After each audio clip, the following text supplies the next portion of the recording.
What do you see when you see me? You see somebody on the street, you don't know who that person is. You have no idea what life they've lived. You say that about everybody. But I think military members, especially those who've been in combat, they just have so much more, and this whole process, this whole endeavor is a fantastic way of helping. We're going to have over 100 people, sit and listen to us, and then know a little bit more about veterans. It's hard to think about what I saw. I hate what I saw. I spent months in the dark, drinking and cursing our government for the things I saw. At times, I wished I were dead. A report that was issued about a year ago for the Orange County Community Foundation talked about the plight of veterans here in Orange County and the difficulties they face, and that there needed to be more attention spent on helping to solve these issues with veterans in our community. It was around that same time that the California Arts Council announced that they were going to create a pilot program, a veterans initiative in the arts.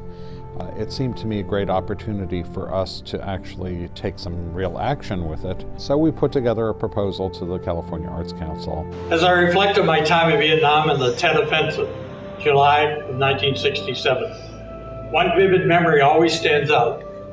We were attacked with rockets and shot at, so we spent a night in a fortified bunker.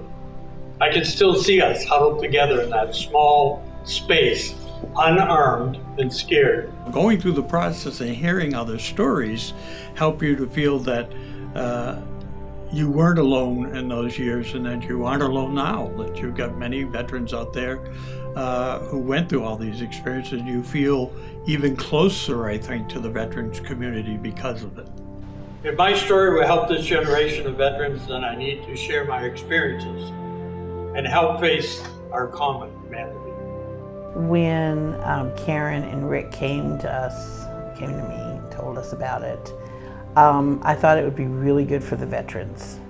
Hearing their stories, talking amongst each other, it's like group therapy for them. And it turned out to just be great. On my first mission, I felt tensed and had mixed emotions, not knowing what to expect from the local people. Several thoughts kept playing in my mind. What if an IED hits our convoy? What if a child points a weapon at me? The most difficult part of the process was probably having to open up to some of these stories. Like knowing that when you tell this story, everyone is gonna hear it. That's kind of difficult to open up to some of these sensitive personal stories. I felt like I was losing focus on what my role or purpose was in life. At times I felt depressed and lonely, so I started drinking, going out more to numb and escape the pain. This was a unique and different process than just saying go to therapy and talk to people, and it happened at their own speed, and it happened for different people at different weeks. So that's what really makes this unique and important, because it's creative. There's no right or wrong. We're not judging each other. And every single person by the end of the project was fully open to that. And that's pretty amazing. All of a sudden, two of the biggest sharks I've ever seen in my life, with big heads, came up on both sides, and you can only see partway at a time. You can't see both ways. So I'm sitting there looking, and he come up, you ever seen a shark's eyes up close? They're like dead. Just a big eyeball, there's no emotion in them at all. It's like, your food, your lunch. And putting it all together and coming out here, trying to get everybody to work together until we can, go off each other's cues and stuff like that. And it's pretty tough. It takes a little while to get used to, talking to everybody. Seeing them the day of the performance and how hard they worked, and that they were there all day. They didn't know what they were getting into. And we did a run, and we did 45 minutes of notes. And I told them, I'm treating you like I would treat any actors. I served for 15 years in the United States Air Force. I'm now 100% disabled for PTSD. And what goes unseen is the inner conflict, the coping mechanism, in dealing with daily activities after experiencing so many of life's changes and challenges. When you know you have affected, to some degree, a perception for people, then it's rewarding to know that you become a part of their thought process. and the feedback with the audience was, I think, the most rewarding experience. There are no prescription drugs to erase the vivid images rooted within.